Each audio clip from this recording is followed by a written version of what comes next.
Welcome back to Limited Supply, the podcast where we get deep into the tactical and strategic side of e-commerce, digital marketing, and building consumer brands. I'm your host, Nick Sharma. I've spent the last 9 years building, scaling, and investing in brands. And through this show and my weekly newsletter at nick.co/email, I'm here to share everything I've learned, the wins, the losses, the experiments, the tactics, and the insights, all so you can unlock your next $100,000 in revenue.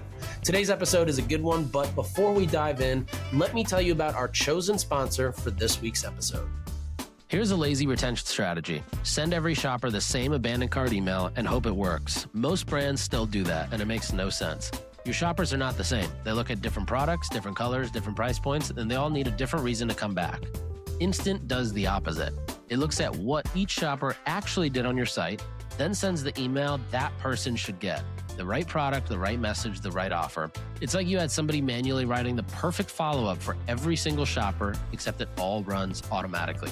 That's why brands like Third Love, Neuro, Kind Patches, and TRX all trust Instant, and why brands are using it to drive millions of dollars in incremental revenue. We're talking 3 to 5x increases. Go to instant.one/Sharma and check it out today. All right, welcome back to another episode of Limited Supply. So, last few weeks have been interesting, different podcast types.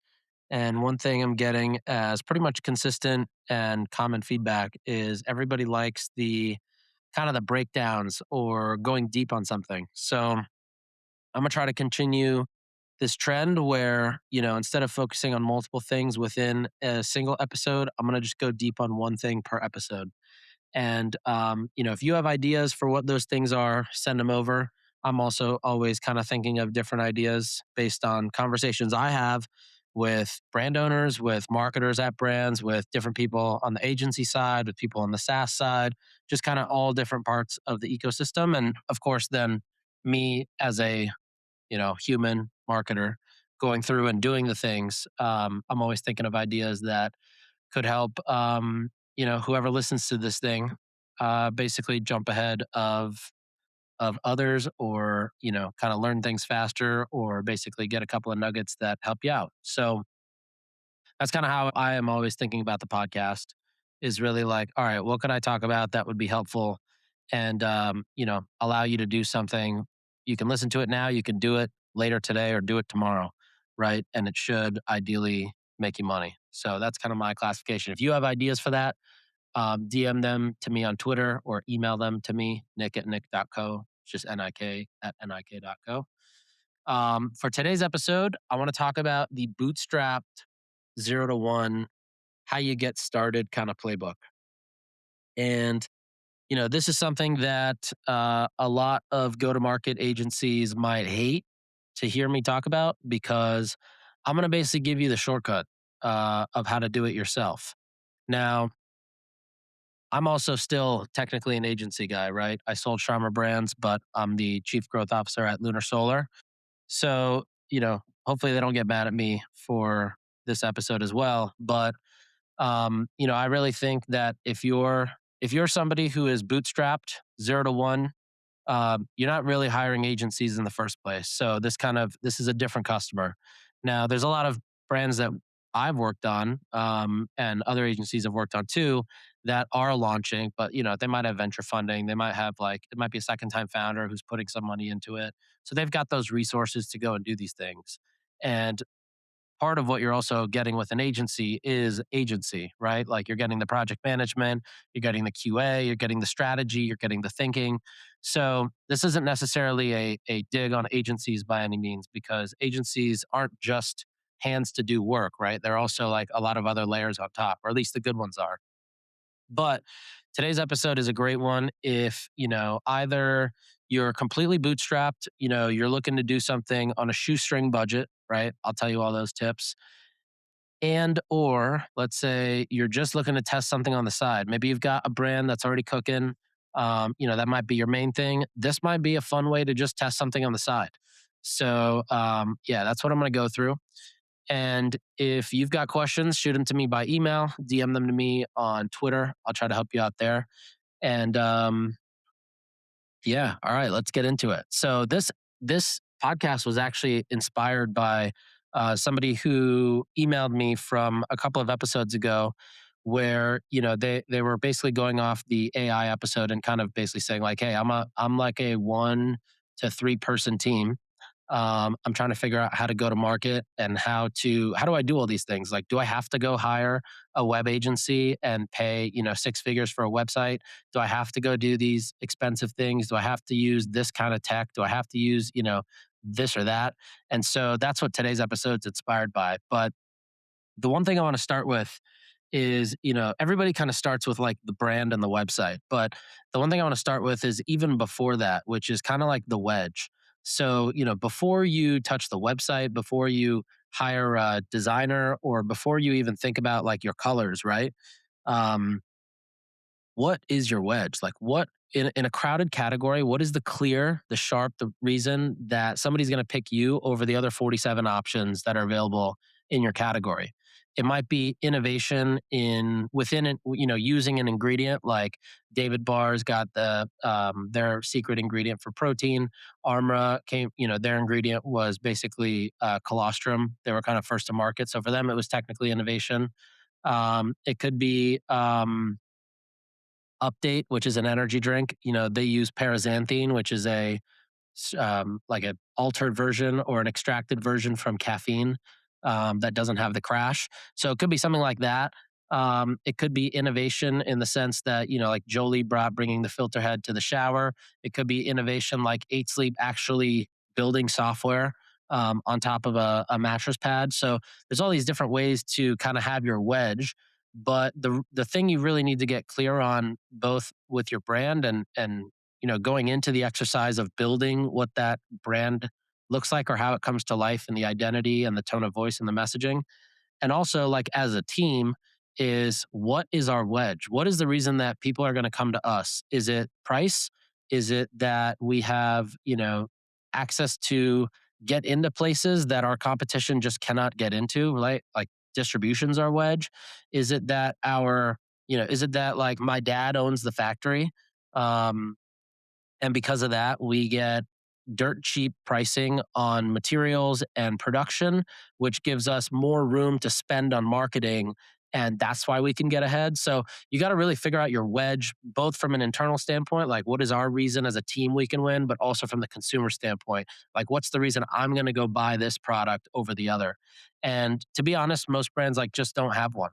Like majority of Expo West brand. So Expo West is like a food and beverage trade show, natural food trade show that happens every year in Anaheim. It just happened. And 80% of the brands there are kind of just revolving in and out every couple of years. 20% of the brands like stay and, you see them every year, but 80% are just coming in and out. And it's basically like people just trying things, but they got no wedge, right? It's like, we have adaptogenic protein chips. Okay, but like who's asking for that? And like, why would somebody come and pay $10 a bag for that?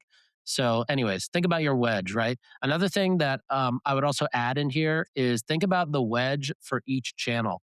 So, for example, what is, if for all the channels that you plan to sell on, and maybe it's just direct to consumer to start. So maybe that's, your wedge on that channel to start is just that's the only place we're available, which is totally fine. But let's say you're launching TikTok Shop, you're launching Amazon, you're launching, Nordstrom.com, you're launching whatever it may be, right? You sort of have to think, okay, well, what's the reason? Nordstrom is maybe a little bit different because it's a marketplace that people might already be on. But if you've got Amazon, you've got TikTok Shop, you've got your .com, you're sold in Target, you're sold in, Vitamin Shop, like wherever, and you're selling on your own website, then the one thing you can really control, right, is your own website. And you always want to think about too, like what's your wedge with that sales channel? What's the reason people will come to your own website? And you might think that's a crazy thing to think about because initially when you launch, your website is the only place to buy, so it's not really a concern. But as you grow, you have to think strategically about what does each channel do differently and why does that channel have its own wedge? And I say this because there's literally a brand that I have worked with, and that was a really tough thing for them to answer. Is like, well, why would somebody come to your website over Amazon, over Target, over CVS, over whatever? And if there's no answer to that question, then you're you're kind of just like spending dollars on ads that get, like it's just not efficient. Um, and consumers aren't dumb, right? They want to know that there is a reason for that. So something to think about there. Anyways, this whole wedge thing, it's not your mission statement and it's not we use better ingredients, right? It's the very specific, concrete thing that makes people stop scrolling. It's a lot of times problem solution messaging. It's the thing that no one else is solving well, and explaining how you solve it in a way that's super obvious. So, um, if you can't really say it in a sentence, I would say you don't have it.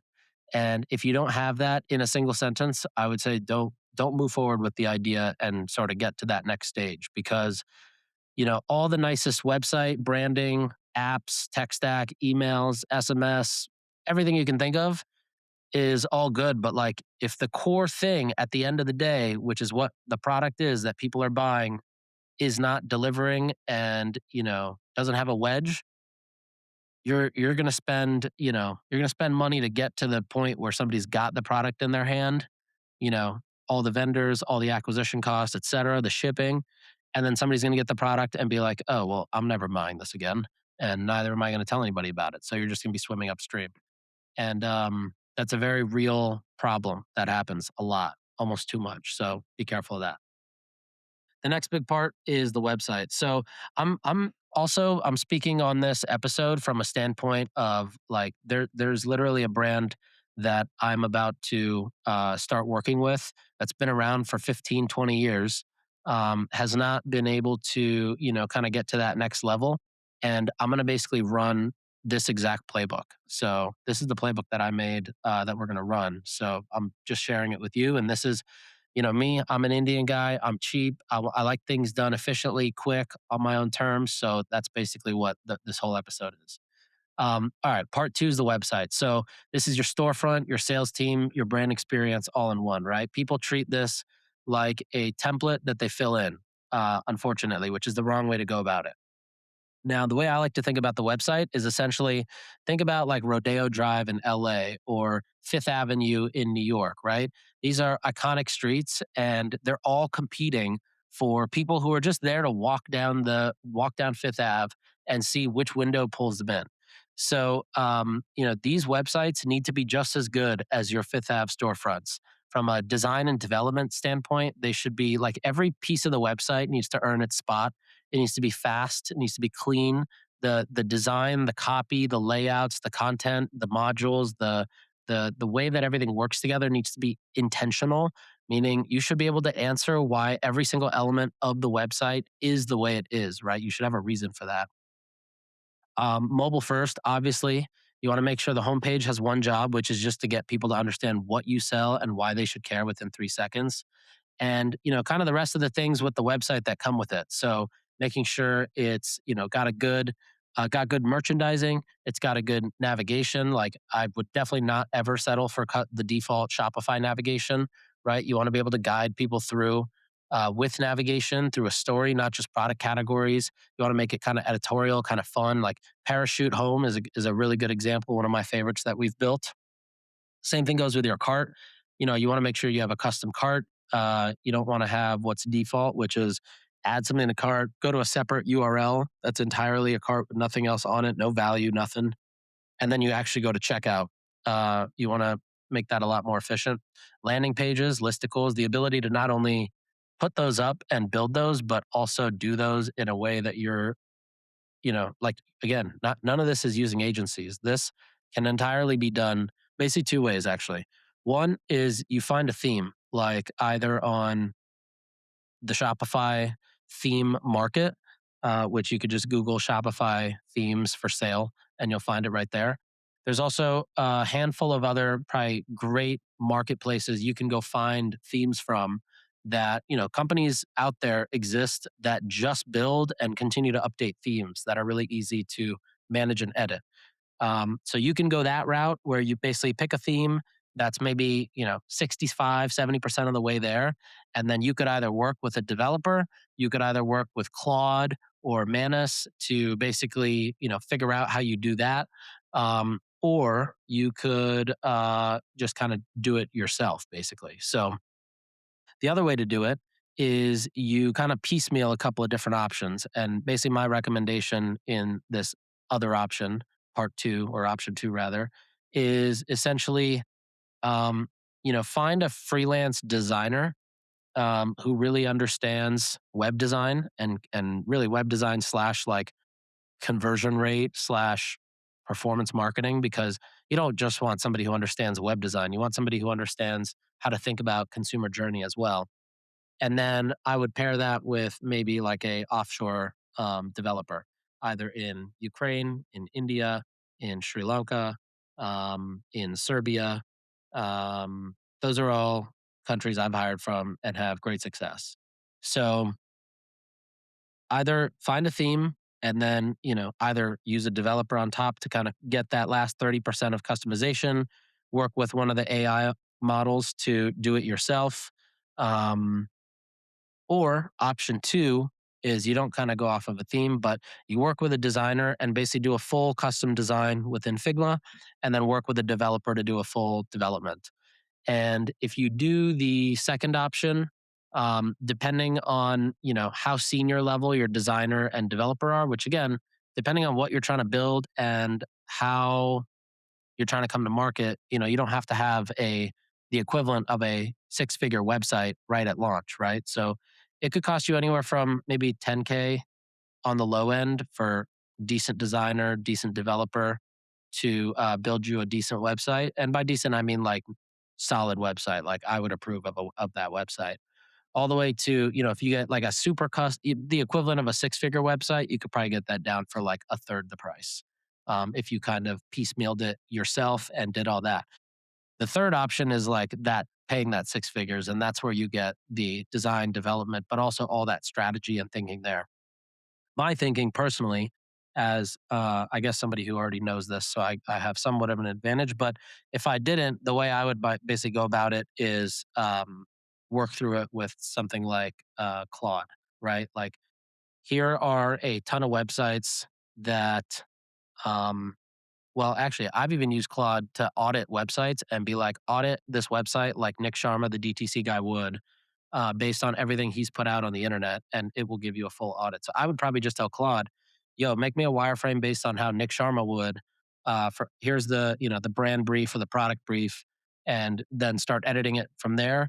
Work with take that wireframe once I feel good about it from a content and layout and module standpoint. Bring that to a designer, get them to kind of design that up and then push that over to a developer. And then with the developer, work on integrating the tech stack. You'd have to set up the subscription, the analytics, the pixels, the all that kind of stuff. So that's how I would go about it. Um, Landing pages, I would do. Okay, there's a couple things you could do. So I've actually been just kind of as a curious person myself, trying to figure out how I can spin these up real quick. And I built my own kind of listicle app, which actually anybody can access. It's on write.nick.co, so write.nik.co. And you can write listicles with AI and just spin them up and put them on any kind of publisher domain. So I plan to do a lot of that. And then, secondly to that, that same process I just mentioned, build a wireframe with Claude, move that to a designer, and then get it developed. I would basically create like 3 landing page templates in Claude as a wireframe, and then move those to the designer, get them developed. And then I would have basically 3 full landing pages in Shopify that are fully developed that I could go in and, as somebody with not very, but like not no development or coding skills, I can go in, duplicate the pages, and then swap all the content for different products, different offers, different messaging, different angles, different, personas, etc. So all that said, that's kind of the website piece and how I would approach the website. Again, 10 to 30K. 30K is like you're building a ridiculous website.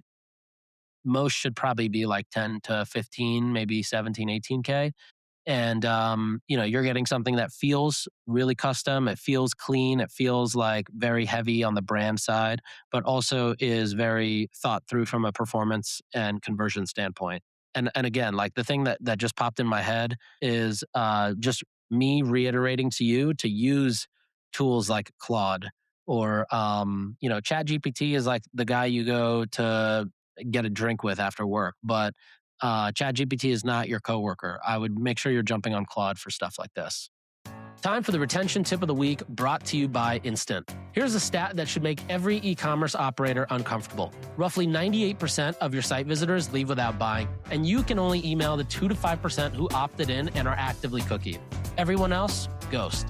You spent money to get them to your site, and they vanished. Now, the issue here isn't your email content or your flows. It's actually your ability to recognize and reach these first-party shoppers post-cookies. Most brands are only sending abandoned cart and browse abandonment emails to a tiny fraction of the people who actually abandon. The rest are invisible to Klaviyo because they switched devices, they cleared their browser, or their cookies naturally expired after 1 to 7 days. This is where being able to recover and re-engage those shoppers becomes critical. If you can reach 5 times more of your site visitors, you're dramatically expanding the pool of people who enter your highest converting flows. Site abandonment, cart abandonment, browse abandonment, price drop alerts. That's not incremental improvement. That's a step change in retention revenue. This is literally what Instant was built for. Their tech brings you more shoppers back, no cookies required, and feeds them into your site abandonment flows automatically. Some brands are seeing up to 10x more shoppers enter these high intent flows. Check it out for yourself at instant.one/Sharma. Okay, next thing I want to talk about paired up with the website is the tech stack. So, in the tech stack, just keep it lean, all right? There's a lot of noise about tech stack and what you should use. And look, there's definitely some things that are amazing. A lot of the tech stack that things that you hear about, it's not like everything is bad, but it's not true that you need to have everything right at the beginning, right? Like you might hear about attribution tools, incrementality testing tools, the next big forecasting tool, whatever it may be. Like you don't need that stuff right at the get-go. You basically need your Shopify platform set up and optimized. You need email. You need SMS, at least SMS collection. If you're not going to get started with SMS right away, some brands like prefer not to, which is totally fine. You can turn that into like a moment where it gives you another reason to message people later, but make sure you start collecting those numbers on day one. Basic analytics, subscription, if you have that, reviews, and that's like pretty much all of it. Maybe a cart upsell product in there, so you have a nice looking cart. But for the most part, that's pretty much all you need. You don't need, every little thing, and don't let the marketing that the SaaS industry pushes kind of get to your head about that, because if it's up to them, they would have you thinking that you need every single app all the time running at full capacity, but you really don't. You just need to make sure you got the basics. As you start to generate revenue and you hit new revenue targets, whether it's 5K a day, 10K a day, 20K a day in revenue, I like to think of the daily number because it's just easier.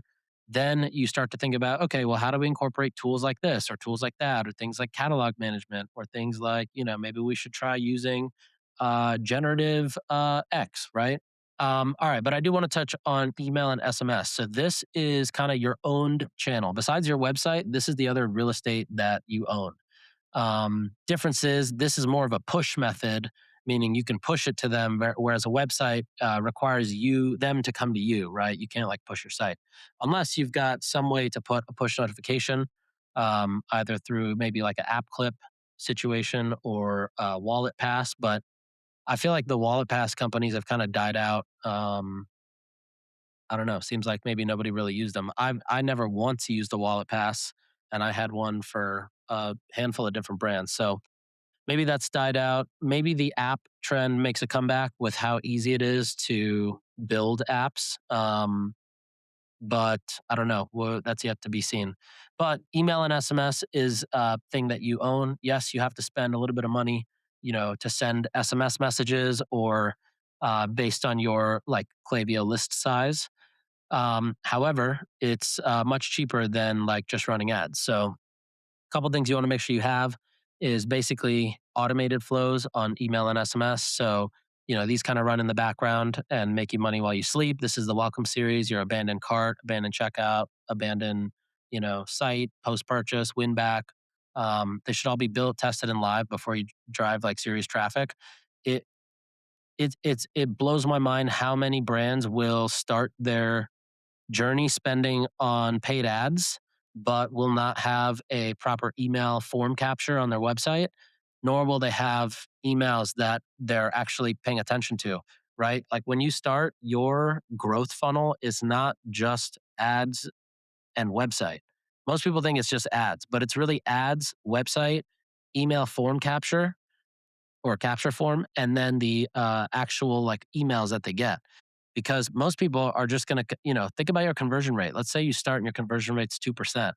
Um, that means 98% of people are bouncing and not making a purchase.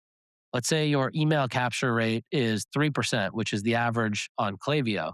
That means 97% are bouncing without you even getting their email. So that's why I specifically mention the capture form, because if you use something like Alia, which I talk about all the time, and you'll hear why, because you can capture 10 to 15% of traffic that comes to your site. Their pop-ups are just engineered to be better.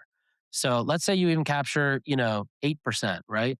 That means you're capturing a lot more traffic. You have a lot more opportunities and shots on goal to now send emails or text messages and follow up and get that sale. And when you get that sale, that makes your entire acquisition funnel and your total, blended acquisition costs go down a little bit. So you not having automated and proper email infrastructure set up while you're driving traffic, you're just lighting money on fire. And everybody kind of chases that high when it comes to the Facebook side of things.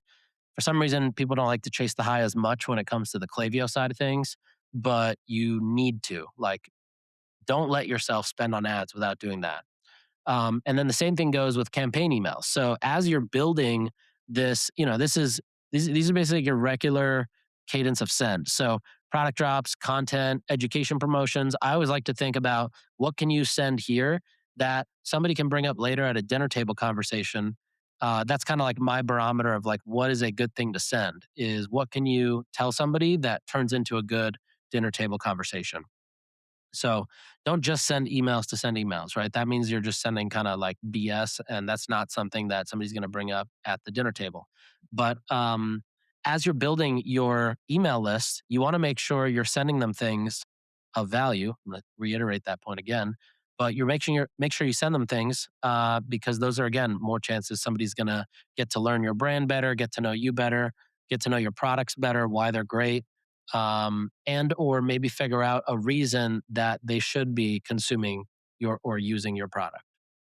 And then the last piece I'll mention here is kind of the subscription piece, which touches on the website, also touches on the email SMS piece. But if you have a natural replenishment cycle, like if you're a supplement brand, if you're a beauty personal care brand, if you're helping people to do something that's done on a routine basis, if it's a protein powder, even, you kind of know what it's going to take until people run out or when they're going to run out. So whether it's based on pushing subscription, which is generally what you want to do both from a standpoint of making your life easier as an operator and also your company valuation, subscription is the ideal goal here.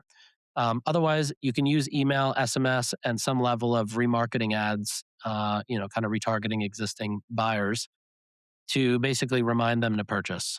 The more you can push people to subscribe, the better, which is why you want to sort of treat that, funnel number one might be getting people to buy once. Funnel number two might be getting to convert people from becoming buyers to subscribers. And you might need, again, another offer and another kind of like strategy as to how you do that. It might not just be as easy as, now you should subscribe. And it might not even be the second purchase, to be honest. Like when I was at Hint, we learned it was the third purchase. That was the subscription that gave us the best LTV customers. So it was really about like funnel number one was get the single purchase. Funnel number two was get the single purchase on a specified or kind of narrowed down flavor profile. And funnel number three was turn that into a subscription. Now, next part, content and creators. So, content is the best top of funnel. There's a brand, it's called The Pause Life. It's by this doctor named Dr. Mary Claire, and she is a beast when it comes to selling product. And the reason is because she has the best content. in her category. There's another great example of this, of a brand I helped launch with Dr. Amir Karam. His brand is karammdskin.com. And it's a skincare brand. And again, he crushes it because his content as a creator, he's a doctor and a creator. Same thing with Dr. Mary Claire. And what they both do exceptionally well is just put out a ton of content. And what does that do? Well, a natural byproduct of them putting out a handful of videos to, call it like a dozen videos a week is they very quickly understand what people actually want to know and what people care about. And so what I think everybody should learn from them when it comes to bootstrapping and going with the brand is whether it's you as the founder or whether it's like you getting a talking head, the more content you put up, the faster you're going to get out of that, call it like a learning phase of knowing what it is that people want to know about your brand or your products or how they should be kind of told about them. Um, Volume is key here, right? It's not about getting like a handful of creators to post something because they've got followers. It's about getting a ton of creators to post all different types of things and sort of figure out, what types of different use cases or pain points or formats or, is it lifestyle versus, nicer stuff, or is it the comparison, or is it the unboxing? Like you sort of have to just think about all the different possible angles and attack them and figure out what works and then double down on what works. So think of it like a March Madness bracket, right? You've got all these ideas for angles, different videos and whatnot. And then you basically just pit them against each other until you basically get to understand what is it out of all the different angles that from a volume standpoint, you basically narrow it down to one thing. And this is, I know I've mentioned this before because I was there, but this is how essentially Vayner also thinks about finding the Super Bowl ad for the brands they work with, whether it's like Oscar Mayer or Pepsi. Like they start with maybe a few thousand pieces of content across social. And then as they narrow it down to concepts or angles or formats of content that are continuing to perform and do well, they bring those pieces of content to larger formats or larger screens until eventually the final winner of the whole thing is basically what you see as the Super Bowl commercial. Um, so all that to say, a little bit of a rant, but all that to say, content and creators, that is like a big focus that you need to focus. Content, you should figure out how to get content efficiently, low cost. For example, if you're a food and beverage brand, you should go find out every possible event you could go donate product to in exchange for content. Like every event does that because who doesn't want food and beverage? And if you're a food and beverage brand, it's an easy way for you to get in and get content, right? It might be having a network of creators that you just know that you can work with and reach out to, et cetera, like I talked about on last week's episode. It might be doing a brand partnership at an event because that allows you to film some more content, et cetera, et cetera. But you can kind of figure it out. Essentially, you need to figure out a content engine. The best way to think about the reason you need to also do everything I've mentioned is if you don't, you're just paying the delta of not doing the work. You're paying that to Facebook as more ads and to be in more places, and you're paying a higher CPM because you're less well known and your content gets less engagement. So think of it that way. You're either doing it yourself, or you're just going to be paying Zuck to do it. Quick one is packaging and unboxing. So I say quick one only because it's got a couple key components to think about, but you should really think about this from a experience standpoint. I found too that you almost don't want the person creating the brand unless they have a real eye for this and a real vision behind this. You don't want them to think about the packaging because packaging is one of those things that it's like one of the last things you choose. So you're usually at this point, you're thinking about the margin, how much room you have to spend on acquisition cost, yada, yada, yada, right? The contractors you're about to start paying, the Facebook costs you're about to start paying. So a lot of people skimp out on this. And I think it actually hurts your brand, especially in the early days, to not have decent packaging. So the box, the inserts, whether it's a card, a note, a discount, a note to leave a review, a referral offer, whatever it is, it's like free marketing real estate. And every package you ship is an opportunity to drive some sort of a message. So use that in the insert. Um, the box, again, doesn't have to be super expensive, but it should be intentional. And again, that's something I mentioned before, but it definitely goes with the box. And then the last piece is the packaging tape. Also, the fit. Like, make sure your product fits nicely. You don't want it to get there and you've got a cute little jar and it's just falling through the box, right? It's a bad look. It just feels cheap. It feels lazy. And no one likes lazy, let's be real. Last one again, I just mentioned is the branded packaging tape. So huge effect when people see that, right? It feels very premium, very custom, very high class. But it if you source it properly, it's not expensive. It's pretty cheap. Paired with that is all of your shipping, 3PL, logistics. 2-day shipping is like an expectation. So work backwards from that. If you're shipping nationwide, trying to do 2-day, I would recommend you get a spot on the West Coast and the East Coast. My friend Jimmy, for example, he's got a warehouse in Utah and one in Delaware. So he gets 2-day pretty much everywhere. Also, understand things like shipping zones, your average package weight, your package dimensions, your shipping carriers, all of these things are things you should know. They shouldn't just be things that because they're not sexy and because they're not fun, that you just kind of like leave it to somebody else to do or just rely on a 3PL to do it for you. You should know, you should be able to have that conversation with them and either let them educate you on their numbers for all those things, or you should be able to challenge them and be like, hey, why am I paying this, kind of like random technology fee? What does that include? Because that's kind of just how 3PLs are, unfortunately. And that's just something you got to do. You can't get ripped off.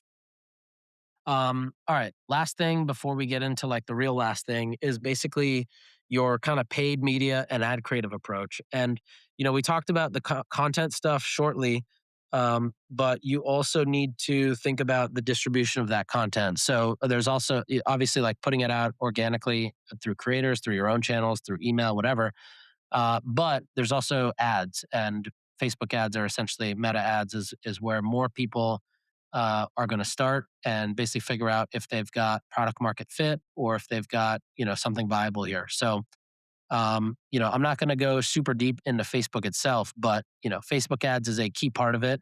You want to make sure you've got either. Well, first of all, if you're starting from scratch, you need to go and learn Facebook ads 101 yourself.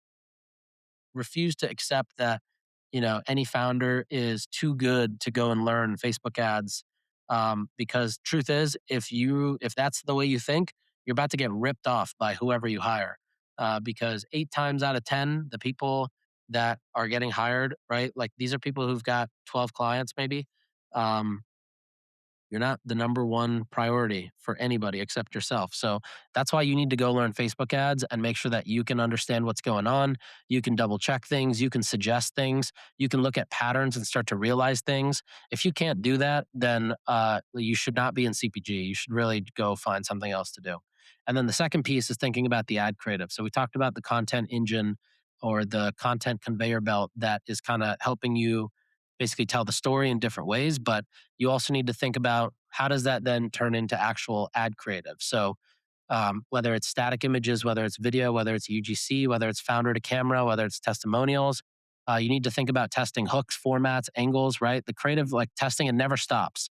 And the biggest brands today, in fact, the one thing they all have in common that I can tell you, they all have this role of what's called just creative strategist. The idea or the goal of that job, the entire job is literally just coming up with things to throw against the wall, see if it sticks, because that's just how, I mean, you're probably a consumer of shorts or reels or TikTok, but like you can see how fast content moves, how fast trends come and go within content, how fast different formats come and go, right? Like, remember when daily vlogs on TikTok were the thing and we thought everybody, like daily vlogs were going to be, yeah, well, that lasted like what, 3 months and boom, it's gone, right? Like, that's how you need to think about ad creative. Organic content too, at least if it's good, it gets respect. Ads, you're walking in with getting, zero respect because you're an ad intruding in somebody's feed. So you have to think about that.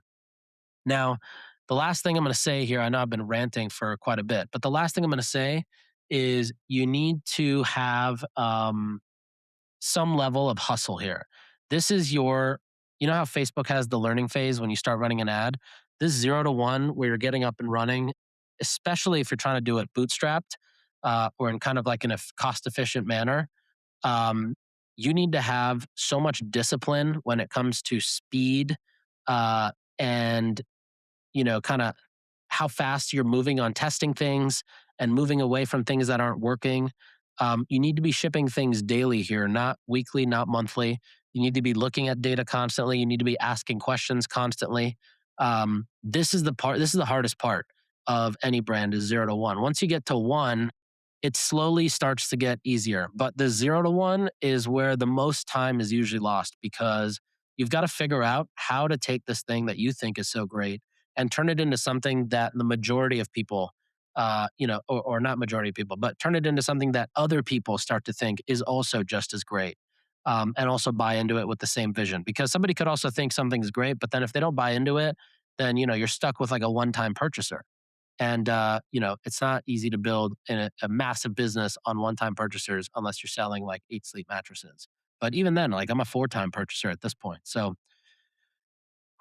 that was a big rant of like 40-ish minutes. I hope today's episode was fun. This is kind of just a dump of a bunch of thoughts that I've had throughout the week as I'm working on this new project. And, as I bring this thing to life and again, find more things that I think could help you speed processes up or build new systems or try new things or get ahead, I will continue to bring them here. And yeah, if you've got any questions, shoot me an email, nick@nick.co. Hit me on Twitter @Mr. Sharma. And you can always join our Slack as well. I'm always active in there. And yeah, that's pretty much it. I'll see you next week.